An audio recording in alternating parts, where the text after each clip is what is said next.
crois que c'est la première fois que nous recevons un procureur. Donc nous en sommes extrêmement honorés. Bienvenue également à nos partenaires de la gendarmerie, puisque nous avons une relation assez étroite. On travaille beaucoup avec la gendarmerie, mon adjoint et les services de police, bon, je ne vais pas saluer, en particulier, hein, notamment avec la vidéo, dont nous sommes équipés, dont nous sommes très bien équipés aujourd'hui, hein, puisque nous avons élargi le parc de la vidéosurveillance cette année de manière importante. Et bien cette action pour préserver la tranquillité publique et pour permettre aussi de trouver les personnes qui commettent des infractions et donc probablement diminuer les incivilités sur la commune. Alors moi j'en suis particulièrement content parce que dans le ressort, alors c'est pas la première fois qu'il va y avoir avec les parquets, la signature de ce type de convention, mais c'est le premier dans le ressort du tribunal judiciaire de Mont-de-Marsan. Et je ne vous cache pas que j'espère bien que vous fassiez des émules à court terme.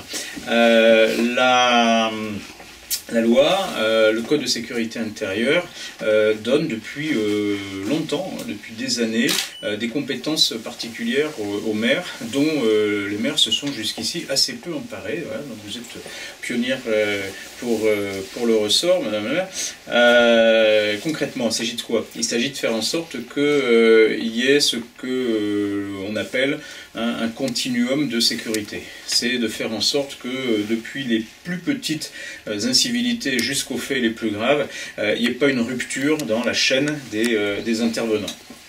Et ça part d'un postulat qui est le suivant, hein. La justice, comme chacun le sait, avec les moyens qui sont les siens, est engorgée et priorise les actions les plus graves, évidemment. Mais c'est pas parce qu'un acte est considéré comme moins grave qu'un autre qu'il est pour autant banal. Et l'idée du législateur, c'est de faire en sorte qu'au plus près du terrain, c'est-à-dire en lien avec les services locaux que sont les polices municipales et les services nationaux que sont les services de police et de gendarmerie, et concrètement ici dans le ressort de gendarmerie, il y ait une réaction le plus efficace et la plus immédiate possible.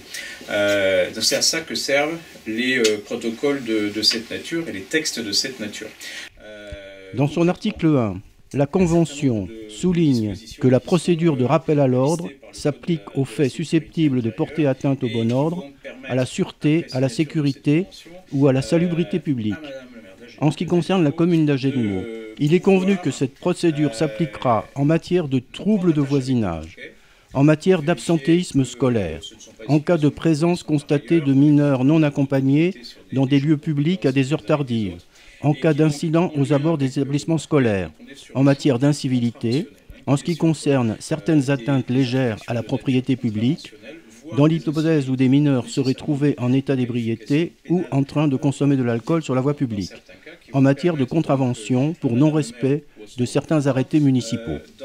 Encore une fois, on est sur des incidents qui sont de nature contraventionnelle. On n'est pas sur des incidents qui seraient qualifiés de délits, où là c'est nécessairement le parquet, la réponse pénale classique qui serait mise en œuvre. Est-ce qu'il y a des questions? Vous parliez des tribunaux engorgés. Je vous renvoie la balle, Madame Requena, parce que vous avez déjà beaucoup de casquettes et de compétences en tant que maire, et donc ça fait une casquette supplémentaire. Ça fait une mission supplémentaire, ça fait pas une casquette supplémentaire. Le maire a un pouvoir de police déjà.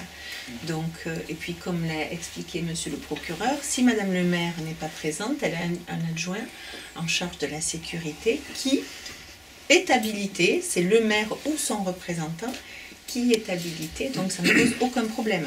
Premier élément de réponse. Deuxième élément de réponse, le rappel à l'ordre par le maire, il n'y en a pas tous les jours, ni toutes les semaines quand même. Hein. C'est un outil qui est à disposition qui d'abord est manié après avoir interrogé le procureur, d'une part, et d'autre part, on n'est pas quand même dans une ville où il y a des dégradations tous les jours, où il y a des éléments qui relèveraient d'une contravention tous les jours, mais en revanche, on mettra en œuvre quand cela sera nécessaire. Merci beaucoup.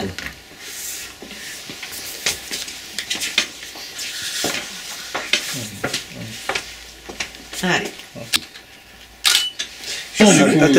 Ah d'accord.